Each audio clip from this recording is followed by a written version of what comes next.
Why is it that, despite being the world's largest oil-producing country, the United States still cannot use its own oil? It's exactly like a person who grows wheat on his own land, yet still has to beg others for it when he needs some for himself.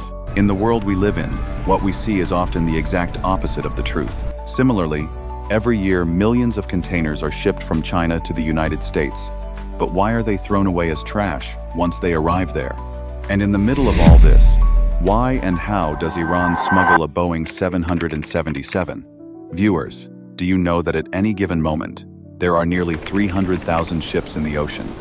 These include oil tankers, LPG, and LNG carriers, tugboats, passenger ships, and most importantly, the container ships that keep the world's economy running.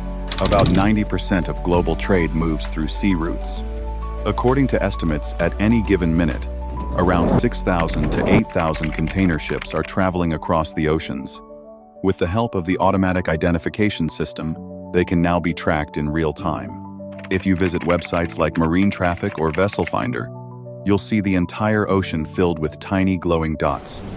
Each glowing dot represents a ship carrying cargo worth millions of dollars. Most of these container ships are the ones that depart from China and travel all the way to Europe and the United States. Surprisingly, each ship carries an average of about 5,000 containers. So based on that, nearly 40 million containers are traveling across the oceans at any given moment. From our clothes to our mobile phones, everything has traveled in these containers before eventually reaching us. On the surface, everything looks normal. Goods arrive from one side, and the empty container goes back from the other. But the truth is far more surprising and far more troubling. The balance of global trade is severely distorted. China sells so much goods to the world that a flood of fully loaded containers pours out from its ports. If we talk about just the year 2023, China's trade surplus was more than $823 billion. That year, China exported goods worth $3,380 billion and imported goods worth $2,557 billion. So the remaining difference was $823 billion. The problem begins when the containers leaving China arrive in the United States or Europe, where China has a surplus of $823 billion. The entire continent of Europe has a combined surplus of only $41 billion, almost 95% less. But when these same containers reach the United States, the situation becomes completely unbalanced. The US is the world's biggest consumer. Here, there is no balance between imports and exports. America imports far more and exports far less. This means that a huge number of containers arrive here, but there isn't enough goods to fill them up and send them back. Only about 40% of the containers arriving at American ports return filled. So the question is, where do the remaining 60% of the containers actually go? You might think that the remaining containers are simply sent back empty. But that's not the case. Those containers are rotting away in junkyards all across the United States. This happens because sending an empty container back to China costs around $3,000.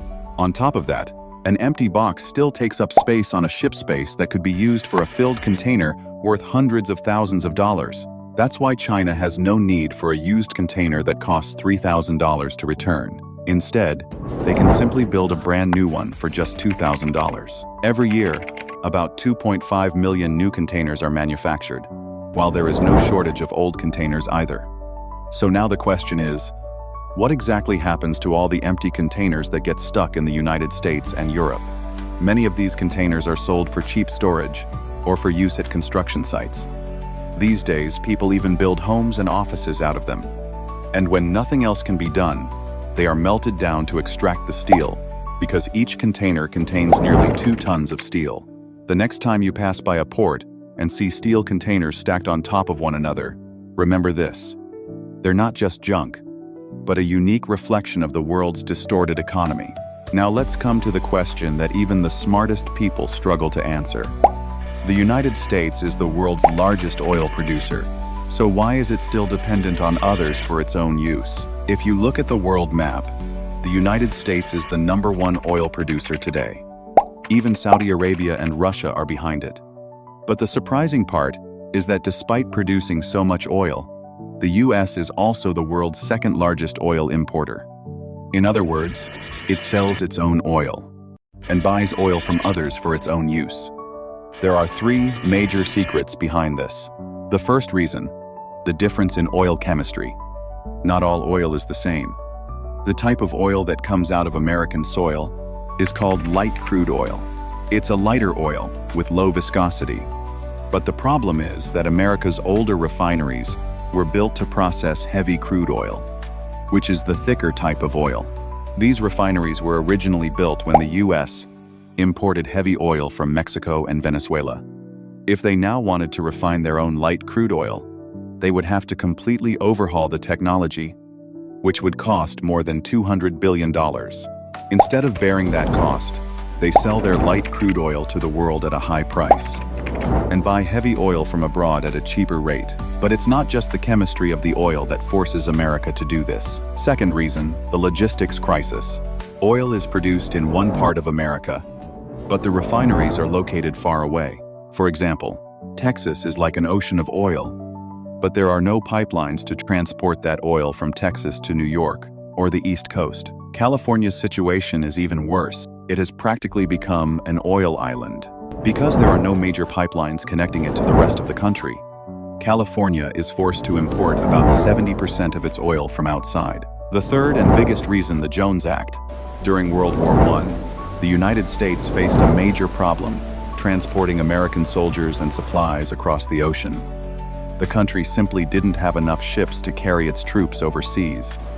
Because of this, the US had to rely on ships and sailors from other countries. But this created a new risk, that if the United States ever went to war with those same countries, it would be left without enough trained sailors or ships of its own.